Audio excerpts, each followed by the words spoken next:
Hello दोस्तों, एक बार फिर से स्वागत है आपका एक और नई वीडियो में, जहां हम बात करने वाले हैं कि अगर आप भी म्यूचुअल फंड में इन्वेस्ट करना चाहते हैं लेकिन आपको ये नहीं पता कि अपने लिए एक सही म्यूचुअल फंड कैसे चुन सकते हैं, तो इस वीडियो में मैं आपको स्टेप बाय स्टेप ये दिखाने वाला हूँ कि आपको कैसे अपने लिए एक सही म्यूचुअल फंड ढूंढना है।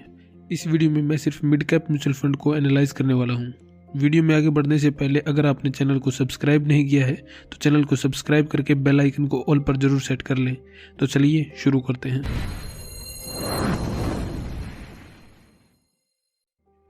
यहाँ पर मैं म्यूचुअल फंड को एनालाइज करने के लिए मनी कंट्रोल का यूज़ करने वाला हूँ।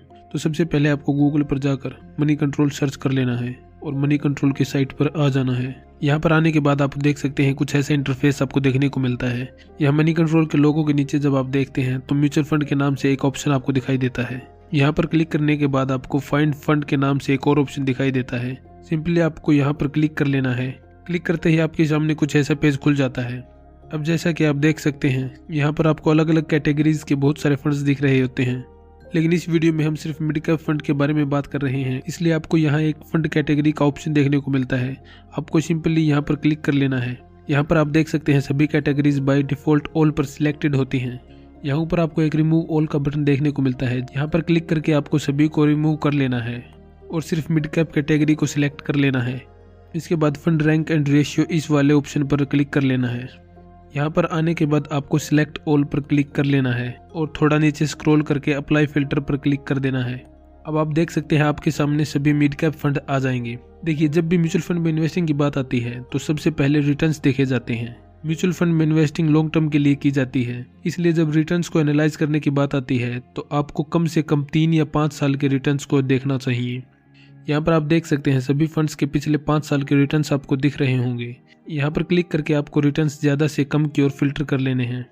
अब आप यहाँ पर देख सकते हैं कि पिछले 5 सालों में PGIM India mid cap opportunities fund ने 17% के रिटर्न्स दिए हैं।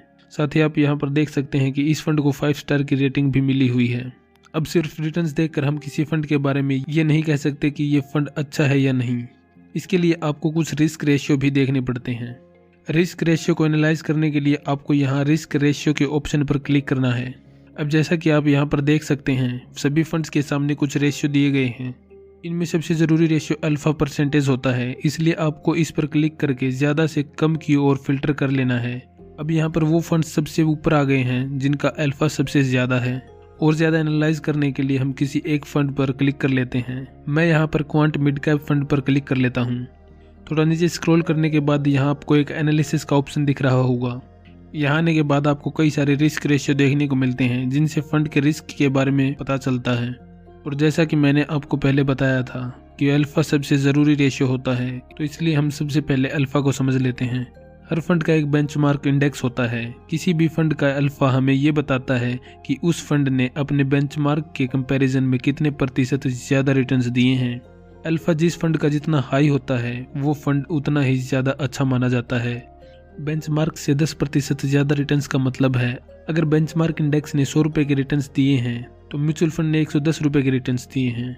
आपको ऐसे म्यूचुअल फंड में इन्वेस्ट नहीं करना चाहिए जिसका अल्फा बहुत कम हो। इस फंड के अल्फा के हिसाब से ये फंड काफ़ी अच्छा है।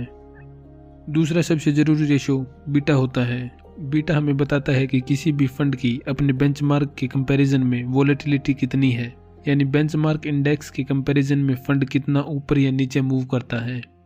किसी भी म्यूचुअल फंड का बीटा 1 से जितना कम होगा उस फंड की वोलेटिलिटी उतनी ही कम होगी। 1 से ज़्यादा बीटा होने का मतलब हो सकता है फंड ज़्यादा रिटर्न्स तो देगा लेकिन उसमें रिस्क भी उतना ही ज़्यादा होगा। इस फंड का बीटा 1 से कम है, इसलिए बीटा के हिसाब से भी ये फंड काफ़ी अच्छा है। स्टैंडर्ड डिविएशन हमें ये बताता है कि कोई भी म्यूचुअल फंड अपनी मेन पोजीशन से कितना फ्लक्चुएट करता है। स्टैंडर्ड डिविएशन जितना कम होगा उतना ही अच्छा माना जाता है। इस फंड का स्टैंडर्ड डिविएशन 21 है, जो कि बहुत ज़्यादा भी नहीं है और बहुत कम भी नहीं है। टेन्योर रेशियो हमें बताता है कि हमें एक यूनिट रिस्क पर कितने रिटर्न्स मिलते हैं। अगर किसी फंड का बीटा नेगेटिव में है तो वहाँ टेन्योर रेशियो का कोई मतलब नहीं रह जाता है। टेन्योर रेशियो जितना ज़्यादा होगा फंड को उतना ही ज़्यादा अच्छा माना जाता है।